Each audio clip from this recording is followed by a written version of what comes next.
Here we go. Hi, guys. Keep on eating.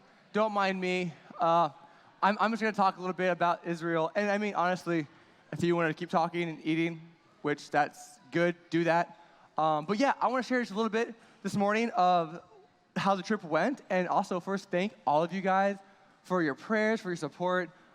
It was like, 3 weeks ago? Maybe 4 weeks ago? I forget. It was a while ago. But it was a good trip. So let's recap. Yes, very grateful. So that's my team. I'm on the far right.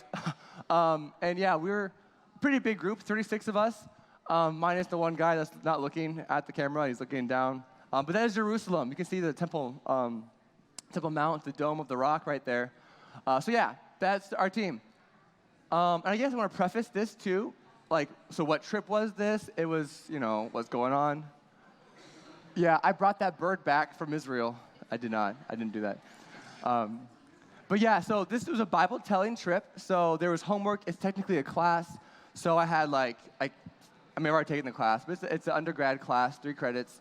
And it's where you learn to tell Bible stories, but in narrative form. So even New Testament stories, Ephesians, how to tell that narratively is really hard. But anyway, so in Israel, we went to these places and told Bible stories where they actually took place. It was amazing. We also did a lot of things that I can't really talk about. We did some Palestinian secret mission work, although we didn't, but we did. So we can't really talk about that because the Muslims don't like Jesus, at least not as Savior. But anyway, let me just go through some highlights for you. I should turn this on. That would be helpful. So come on, please work. Please work. I can keep talking. I don't know why this clicker. There we go. Oh, whoa. What was that? Okay. So yeah, this was in the Negev desert. Kind of funny. They couldn't spell slippery well, so they spelled Slippy floor, which, for those of you who don't know, that's my last name, Tory Slippy, so it was kind of funny. Also, it was in the bathroom, so I don't know what that means. Okay, let me just say real quick, too, why did that go out on its own?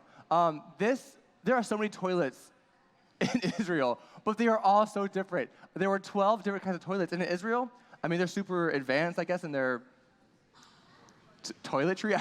They have buttons for flushing. And so there's a pedal. There's save water and stuff. Very cool. It was kind of fun to see all the different types of toilets in Israel. There are so many. Yeah, so I have a bunch of pictures of toilets. I'm only showing these 3. But I was fascinated by all the cool different buttons to flush. I also, please work. Come on. You can do it. Yeah, so Israel's very good at not copywriting things. They don't have Starbucks, but they have Star and Bucks Cafe, and then Starby Cafe in Bethlehem. Kind of funny. They have a lot of not name brand, but they try to be name brand, but they can't because there obviously aren't, Starbucks. So that was kind of fun. We also, if this will go, there we go. Yeah, so that's kind of cool. So in Old Jerusalem, you can literally buy anything. And it was kind of funny to go through, I won't say flea market, but it's just Old Jerusalem. And they have Hawkeye stuff in Hebrew, of all places. And obviously Cubs because, we're a big believer here of Wrigley Field and the Cubs. So that was kind of fun too. It also was pretty fun. I'm a huge Spider-Man fan, so that's for me and the kids. And yeah, Pikachu. It was funny to me. I thought the kids might like that too. Old Jerusalem, super fun. A lot of stuff to see. Okay, so this is Caesarea Philippi.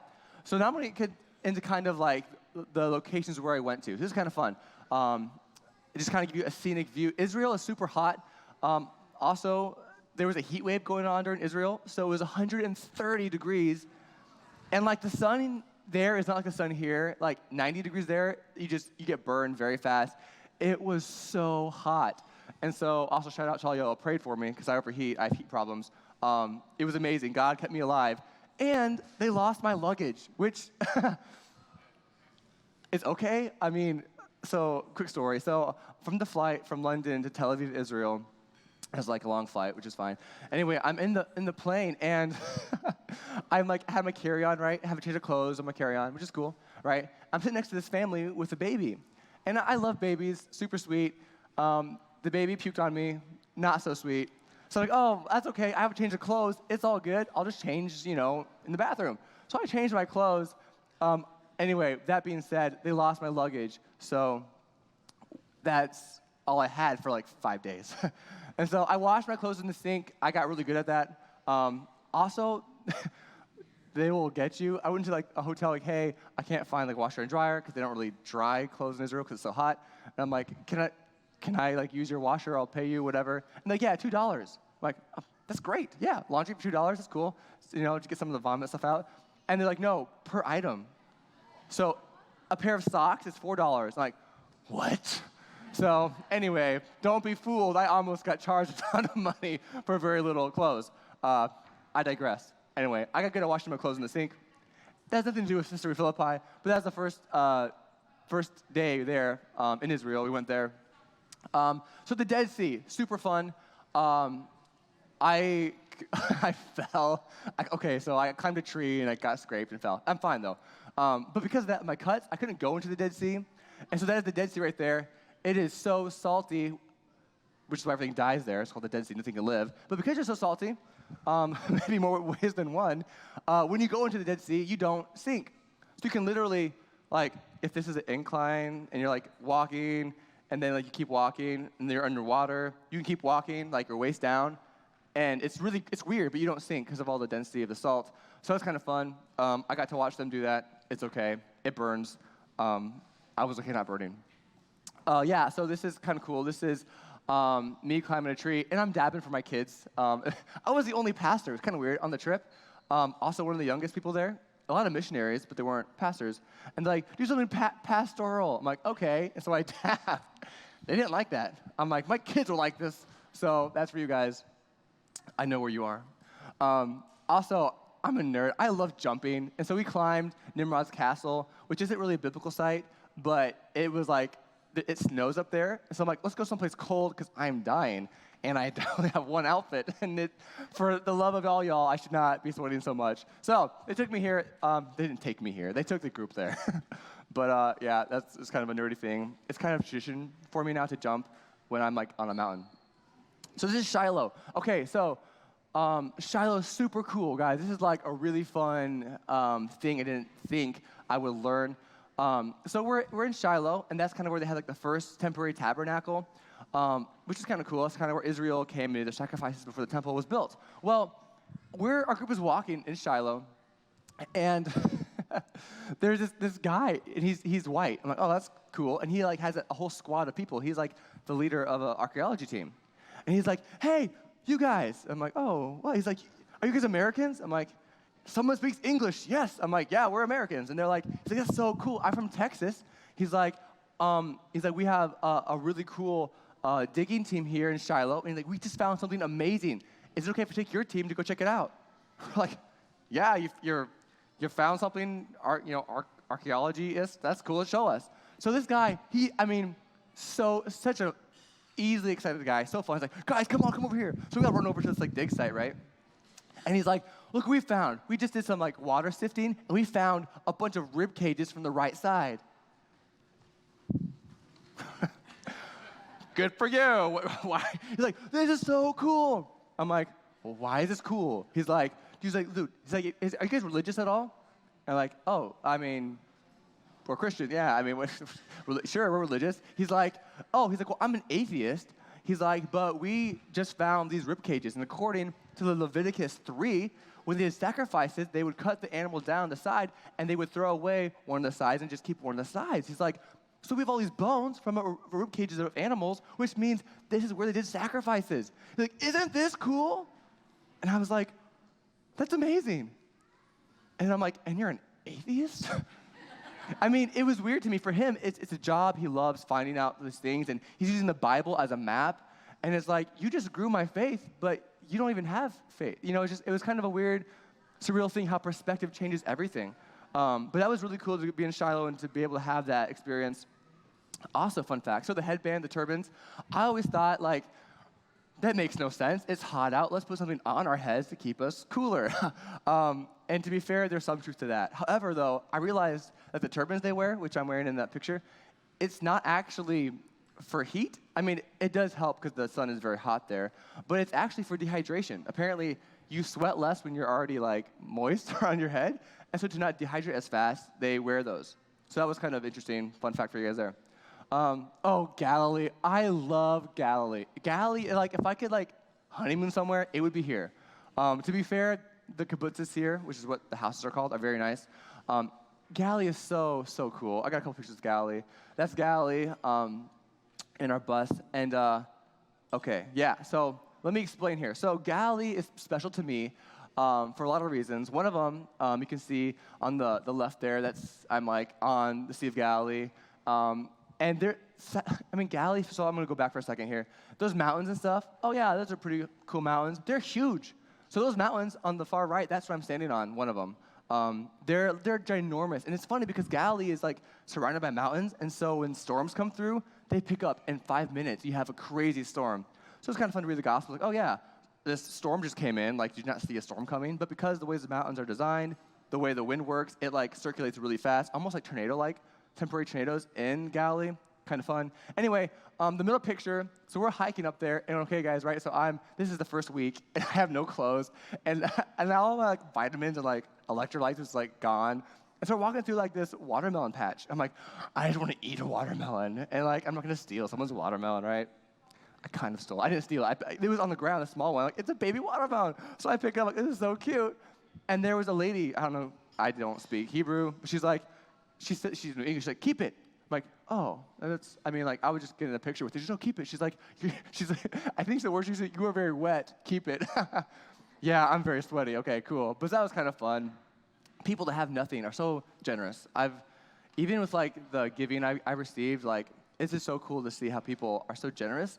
And generosity isn't a wealth thing, it's a heart thing, and so it was very cool to be loved on. But one of the reasons why I love Galilee so much, I'm gonna go back to this picture, is because Galilee is kind of like the hillbilly place, right? It's North Israel, and they have accents. They have called the Galilean accent, so even when they speak Hebrew, it's very distinct. And they're known to be kind of dumb people. It sounds bad, but it's true. It's like, oh, you're from Galilee? Like, oh, you're from Galilee. Like, you have an accent. Even when Peter, right, when he was right before Jesus died out in the courtyard, they said they recognized Peter by his Galilean accent. They're very unlearned people, very like blue-collar kind of people. And I think it's so cool that Jesus chose to go to Galilee to get very dumb, not super smart, hick men to change the world. And like, I thought like, well, Jesus, you're funny. Why would you pick these dumb like Galileans to be your disciples? But their hearts were right, and God used them to change the world. And so to me, Galilee is special because that's where Jesus chose to go and to find disciples. So I love Galilee. That's really cool. It's Bethlehem. Bethlehem's kind of fun. You don't read that. Again, I'm just posing for my children. But yeah, Bethlehem's really cool. I like Bethlehem, the city of David. It's always Christmas there. They have the Christmas songs playing in like Arabic, so it's kind of like, oh, this sounds like Jingle Bells, but it's not even about Jesus. But it's a very small city. These are the caves. So Bethlehem is a small. Oh, little town of Bethlehem. It's a little town. Bethlehem's not that big, but the hills, right? It's very hilly, and but it's not like mountainy, just very hilly, and it's actually very green. And in the hills are these caves, and this is where shepherds would often go. Also, shepherds are usually children. Fun fact, the children are older people that can't like work well. And so it's fun to see a lot of like shepherds, boys and girls that are small kids watching sheep. Like David, youngest of 8, he was a shepherd boy, right? But they would be in these hills, and there's tons. Bethlehem is covered in these hidden caves under the hill. So here's a picture of Bethlehem at night. You can't really see that very well, but it's very hilly, very green, and there are caves inside the hills. So that was super fun to go spelunking. Kind of scary because they're very old, but it's also Bethlehem, so you gotta go spelunking because you're there. So Bethlehem is really cool. Oh, I don't have time to talk about everything, but Nazareth. So we were also in Nazareth. Yeah, enough said. No, Nazareth is okay. There was a donkey there, and they had like old, I think it's called like, I forget the name of it, but it's like a place where people like dress up and like do the old-fashioned things. Nazareth Village, I think it's called. Anyway, so we were there, and the donkey, I'm like, oh, you're cute. I'm like, smile for the camera. He turns around. I'm like, savage. But I still took a picture. But Nazareth is pretty cool, where Jesus grew up. It's a cool place. We went to Masada, right by the Dead Sea. Not really a biblical site, but we went there. We hiked the Snake Trail. Okay, so I spent a lot of time in the Negev desert. A lot of Palestinians, a lot of Bedouin desert, a lot of Muslims there. So that was kind of cool. It was so hot, guys. I mean, it was super hot. I mean, it's like the movies. The desert is the desert. But man, there's so many cool things. I mean, the people there, open-handed. I mean, regardless of foreigner or not, Palestinians are very hospitable. Maybe the motives aren't the best, but they're very good to us people. We stopped by. That was my village. I stayed there for like 4 days out of the 2-week trip. And yeah, there's like no AC, obviously no electricity. It was kind of fun though because I got to ride a camel because that's how you get around there. And oh man, I wish I had more time. Camels are really cool. I'm a big fan. They smell nasty, but yeah, there's like one roadway in the Negev desert, and it's like one lane, and like nobody drives in the desert, right? But it's there. Except while we were walking, there's a car. Because it's from a distance, it's like speeding. I mean, like 100+ miles an hour. And we're like, oh, come on, hurry up, camel, get off the road. And the camel stops in the middle of the road. And I'm like, what are the odds to get hit by a car in the desert? I mean, that doesn't make sense. But no, Negev is really cool. I want to talk about a place that's in the Negev desert. Oh yeah, that's my camel, Hiba. I couldn't pronounce the Arabic name, but Hiba is Arabic. It means gift. That's my camel. I rode that for a couple days. Oh, Jerusalem, please tell me I have a picture of En-Gedi. Oh, man, okay. So we're almost done. I guess I want to go back, though, to the desert real quick. So En-Gedi, so cool. En-Gedi is a place where David hid from King Saul. It's in the Negev desert. It's by the Dead Sea. And when Saul was, like, going to kill him, and Saul goes into the cave, takes a dump, and David, like, could have killed him, but cuts off his clothes kind of thing. That's where that story happened. Well, En-Gedi is so cool because it, like, desert, right? A wasteland, barren. There's nothing there, like just cliffs and mountains. But you go to the En-Gedi, the mountains of En-Gedi, and you start like almost a 3-mile hike, and you start to hear water. And like it's desert where there's no water, but you keep walking, and it's so cool. There's a hidden oasis in the middle of En-Gedi. And so we're hiking up there, and you hear this water, you follow it, and there's like a fresh spring that's underground that comes up and out of the rock. It's fresh water. And like, when you're there, it's like, oh my goodness, I could totally see David writing some of the Psalms. Like, that was his getaway. He was a shepherd, right? He knew the hills, he knew the mountains and stuff. And to hide from Saul, I would go there too. So En-Gedi is super cool. For time, that's the steps of Jerusalem. Very cool. Children weren't allowed, actually, on the steps unless they were either like a disciple or they were in training to become like a priest or something. And so for me, it's like when Jesus said, let the little children come, that was both rude, disrespectful to the temple, but also it's like that would bring shame upon the rabbi that said that. And it's like, Jesus like, hey, let the children come. And they were not allowed to be on the steps of the temple due to culture. And Jesus welcomed them. And rabbis almost always taught on the steps, which is kind of cool. Anyway, so that was kind of cool. And yeah, I guess this is the last picture, guys. I just want to say thank you again. You guys helped me go on this trip, and I learned so much. And this will keep on giving. There's so many small things, which are really big things, honestly, that I learned. And learned to appreciate God's great love. I think on this trip, I fell in love with lost people again. And maybe for the first time, really, and how God's heart hurts for the Muslims, how God's heart hurts for the Jews, how his heart hurts for people. And people are worth it, despite your status, despite, your athletic skills, whatever. God, if you're a person, you're made in his image and you're worth it. Whether it's 130 degrees or it's, Sea of Galilee and it's beautiful. We exist for a purpose, and people are worth it because God says we are. So I learned a lot. It was a hard trip. I probably wouldn't want to repeat it, honestly. But I learned so much, and I'm so grateful. So for us, guys, thank you. I praise God for you guys a lot, and this trip was just a great milestone for me. So thanks, guys.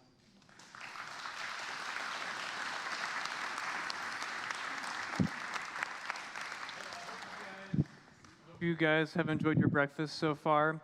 What we're going to do now is have a panel of teens, which should be really interesting. So if you guys want to come on up, and we're going to talk a little bit about youth ministry and some of their favorite parts and why they like being here. So they're going to come on up. And Rachel's going to help lead the discussion. Here's your microphone, Rachel.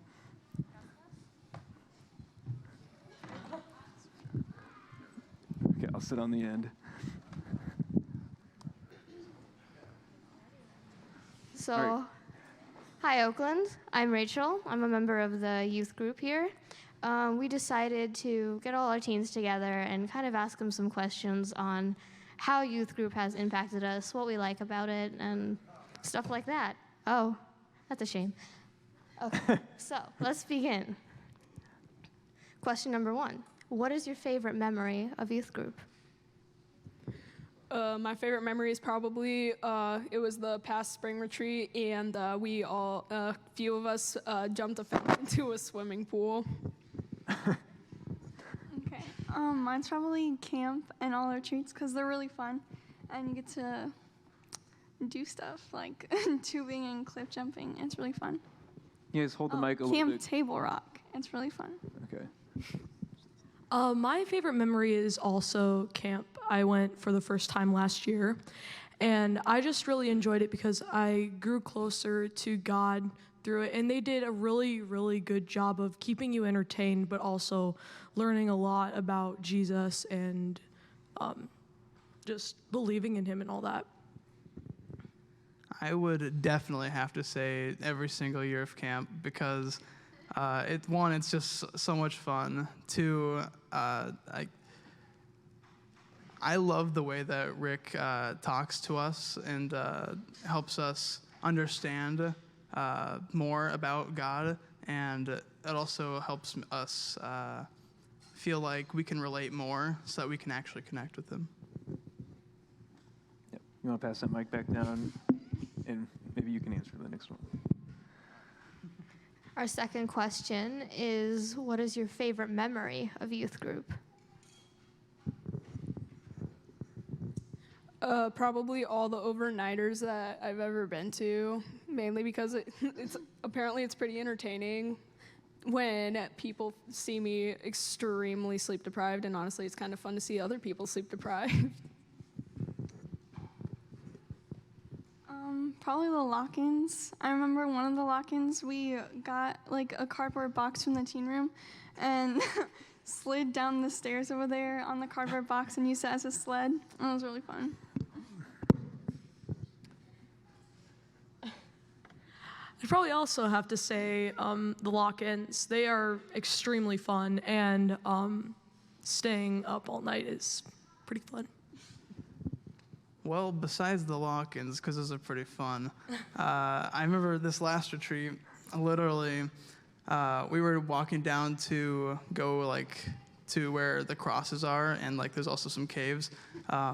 But so I just got in the river, and other people followed me, and we just started trekking down the river, and that was, a lot of fun.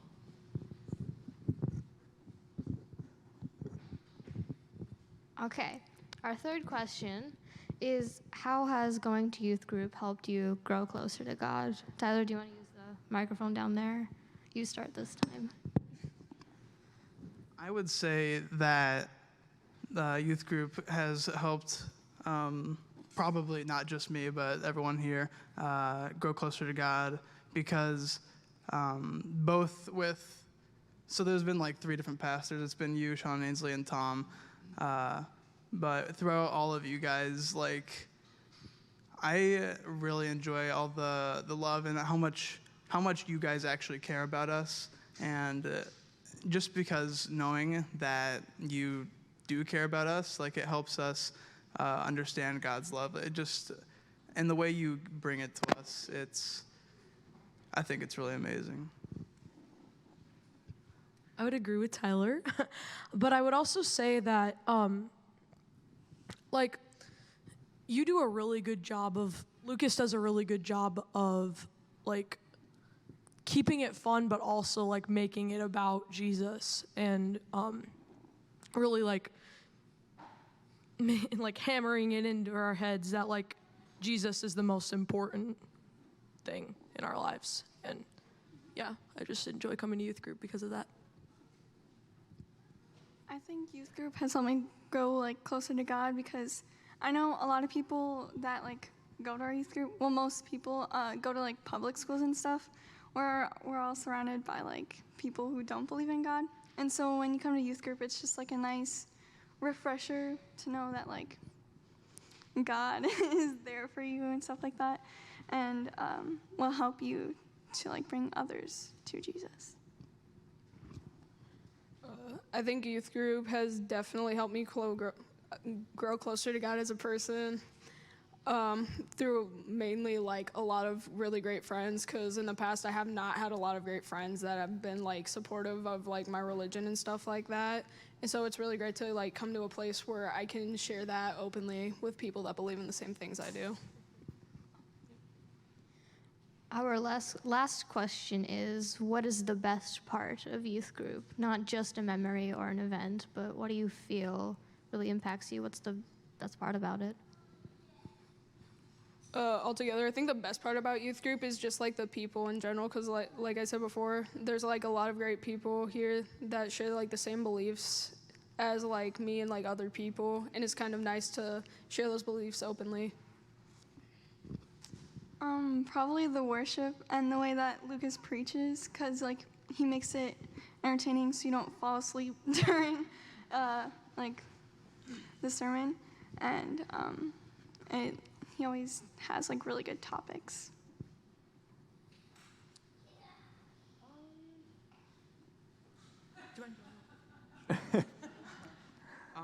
I think that the best part of youth group is pretty much what Melina said.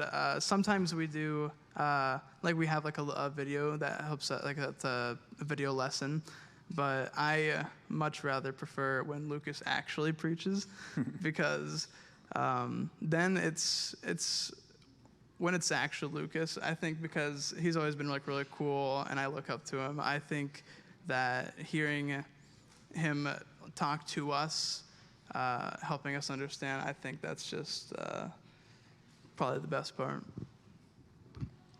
I think the best part of youth group is probably the minimal to none, like no judgment whatsoever regarding looks, like any of that stuff, personality-wise. Like you can be yourself in that environment, and it's really like a second family to me, being in youth group. So, Yeah.